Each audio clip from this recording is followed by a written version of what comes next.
Hey guys, welcome to 2025. And in this year, I want to take the podcast and my YouTube more seriously. So, what I'm going to do is I'm going to convert my articles into videos and podcasts more often than previously. So, in the past, I've published videos and podcasts here and there, but it was never a serious effort to try to grow them. And in 2025, I'm going to change that.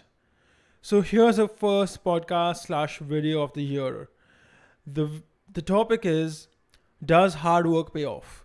And it sounds like a simple topic at first, but there's a truth to it that most guys don't know about. Okay, and I illustrate this truth with a two-line story.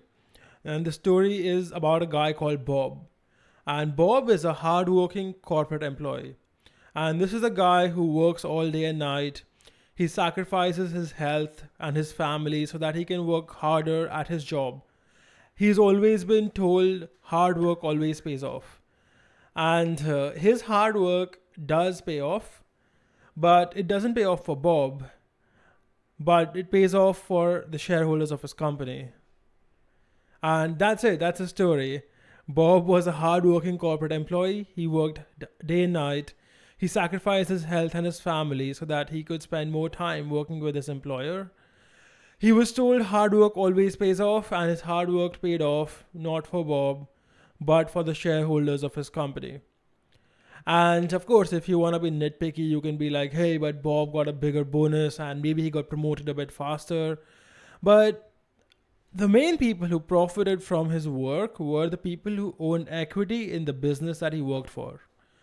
Now, is this fair? Well, yes, it's fair.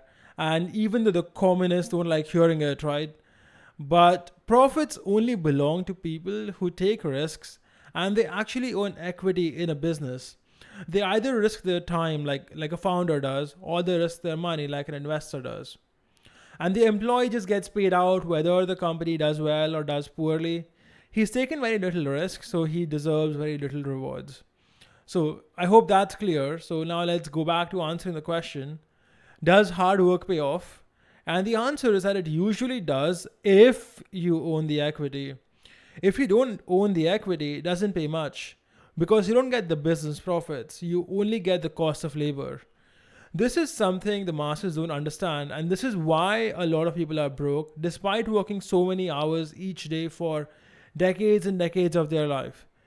They've just been told that you need to work harder, work harder, work harder, and you'll be richer. But even though that's kind of true, it's kind of like saying if you push the accelerator of a car harder, it'll go faster. Well, what if your car is speed capped at 12 kmph, Like it can't go faster than 12 kilometers per hour. Will you actually go far at that speed? You wouldn't. Hard work only works if you own equity in the thing you're working hard at. Otherwise, you are just making other people rich. If you're broke, you don't need to work harder in general. You need to find a way to get equity. And there are three ways to do this, okay?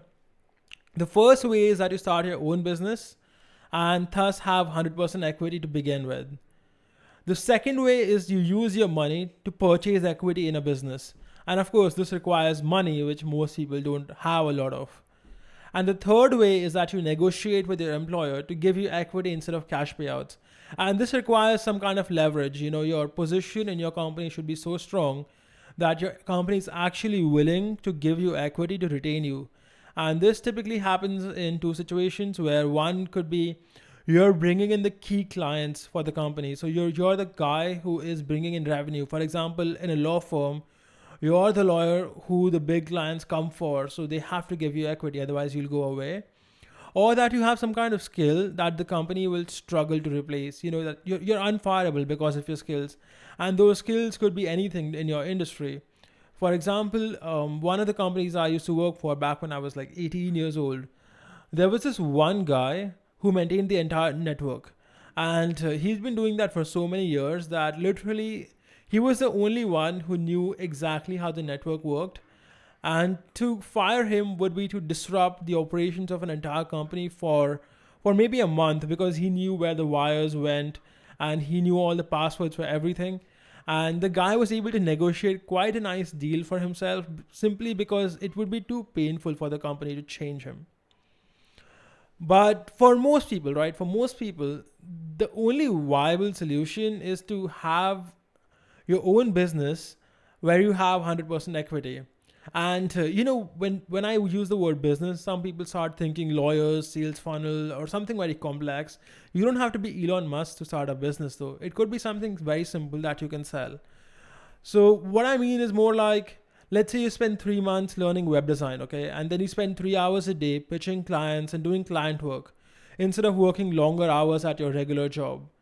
So if you worked hard at learning and selling web design, you could even replace your entire job in a few years and make more money working fewer hours in the long run. And would that mean your hard work has paid off?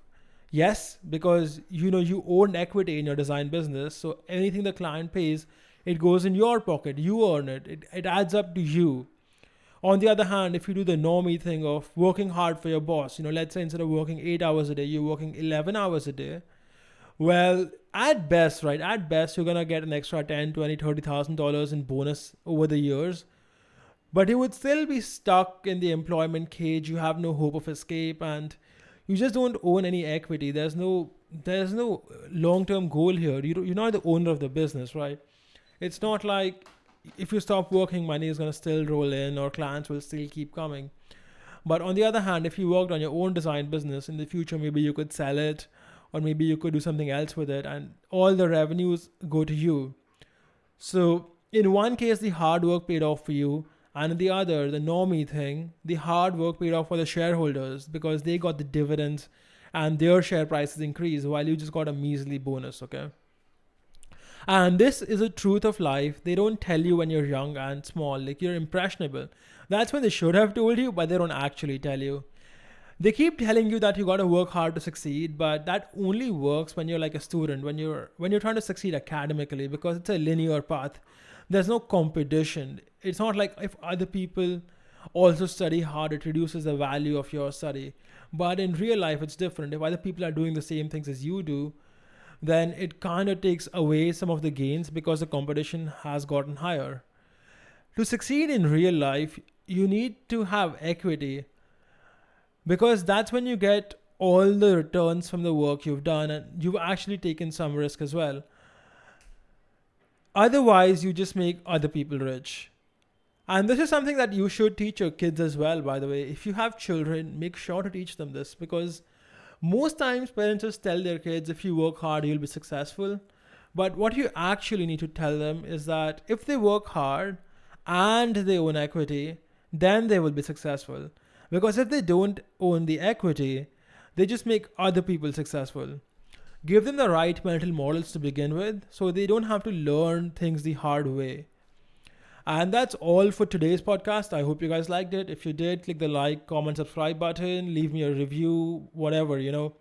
Have a good day and thank you for listening. This is your host, Harsh Strongman, and I'll see you guys next time.